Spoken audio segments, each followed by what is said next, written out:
Hi,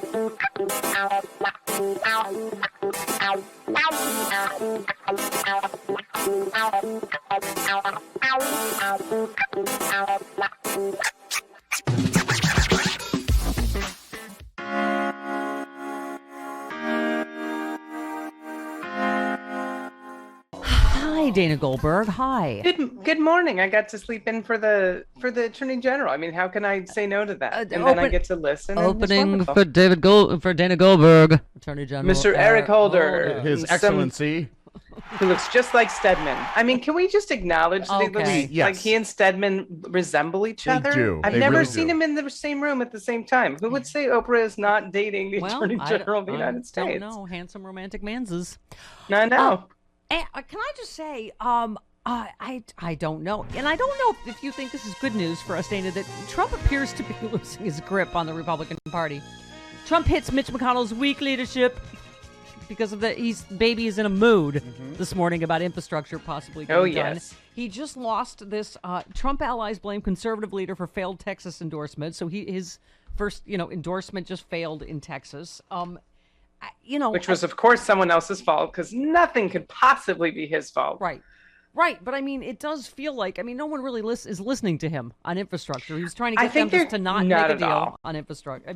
No, because he wasn't able to pass it in all 4 years of doing absolutely nothing but running the country into the ground. Of course, he's not going to be happy about this.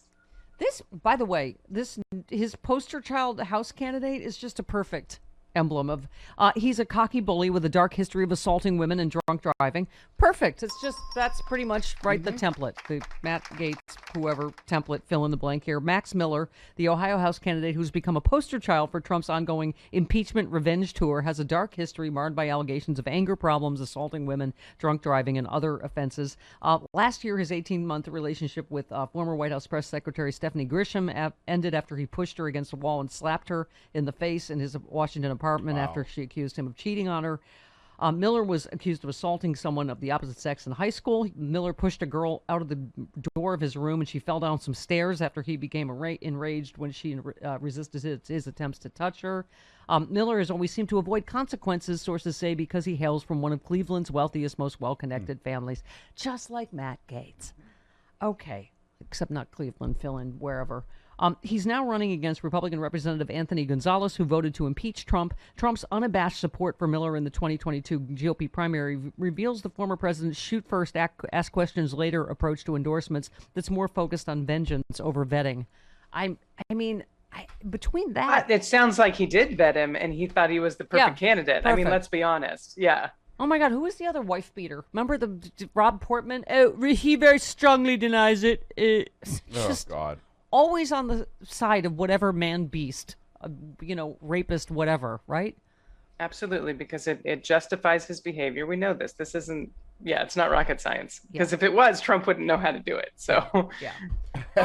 Could I have the tiniest of violins? Speaking of Matt Gaetz, Rapey McForehead. He said, let's see. You remember there was a person with a whistle at that interrupted his little press conference with Marjorie Taylor Greene. He accused him of assaulting by whistling. He's assaulting a reporter who was on the scene due to the fact the protester was blowing his whistle in the direction of the reporter. And he tweeted, "Behold the tolerant pro-speech left." Someone tweeted, "Gaetz, blowing a whistle, assault." Also Gaetz, insurrection, tourism, violence on January 6th, tourism, people killed, tourism, Capitol cops bash, tourism. Okay.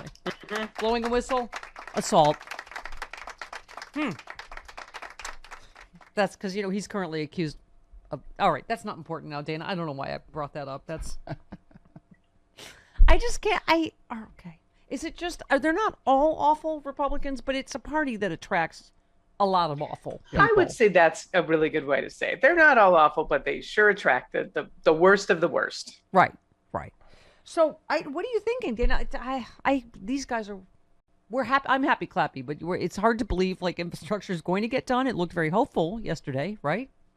Well, yeah, it looks hopeful, but they always come in at the last minute and screw something up. Sure. McConnell decides he doesn't want to do it. He gets everyone to vote against it. Yep. I mean, at this point, all we can do is move forward. But when you've got McConnell on other bills congratulating Kristen Sinema for actually not voting for things. Like I wouldn't want, if I was cinema, I sure wouldn't want McConnell congratulating me or giving me props behind the scenes. That sure doesn't look very good. But, we have to remember, especially with stuff like Matt Gaetz and all this, his case is still happening behind the scenes. Right. So this isn't just dead in the water. Her numbers are plummeting, of course, with Democrats in Arizona, which I think makes her very vulnerable to a primary. Of course it does. Yeah. I mean, I think Kelly's up by something ridiculous, like just in the polls of like 12 points over her for, the Democrats. It might even be more than that. If there was a better, there should be someone primarying her, challenging her. Mm-hmm. Right. She's not doing what she was elected to do. And I'd rather this go to another Democratic or progressive seat than us lose it to a Republican again. Yeah. Yeah. Well, the last time I love this. The people this hinges on, this hinged on the last time they said, because they've been fighting back and forth. I mean, I can't even keep track of this sometimes. Can you? So this is like they're advancing it to keep talking about it. Right. So it's like, I don't know when it would be There's a lot of friction. done. There's a lot of friction between now and when it gets passed. So that's why I'm a little tentative about its chances. Right. Like in the last round, Democrats accused Mitt Romney of reneging on a previous deal that included funding for water infrastructure as well as investments to replace lead pipes nationwide. A spokesman for Romney called that claim laughably false. Oh my God, it pinned the Romney outrage matter, I think. This is an alert from the Mitt Romney outrage system. Mm-hmm. The Mitt Romney outrage level has been elevated from troubling to appalling. When the Mitt Romney outrage level is at appalling, take special care in public places when doing normal everyday tasks, such as operating your car elevator or grooming your dressage horse. However, it is important that in a Mitt Romney appalling state of outrage, you continue to go about your business of supporting every Donald Trump policy. Otherwise, the terrorists win. Okay. This change in Mitt Romney outrage status is more severe than last month's change from bothersome to disconcerting, but not as alarming as in 2018 when the system went from upsetting to unpleasant. This has been an alert from the Mitt Romney outrage system. Okay. We now return to the regularly scheduled programming of 101 Strings performing the greatest hits of the Ramones. Okay, Dana. So it's always hard to keep. I don't know. John Tester had a big smile last night, so I have to hope seems like this was significant last night. I mean, it is. It's just that, someone could insult, Mitch McConnell's wife and he will decide that he doesn't want to vote for it. Like, it's just the sort of thing that you really can't tell what's about to happen. Yeah.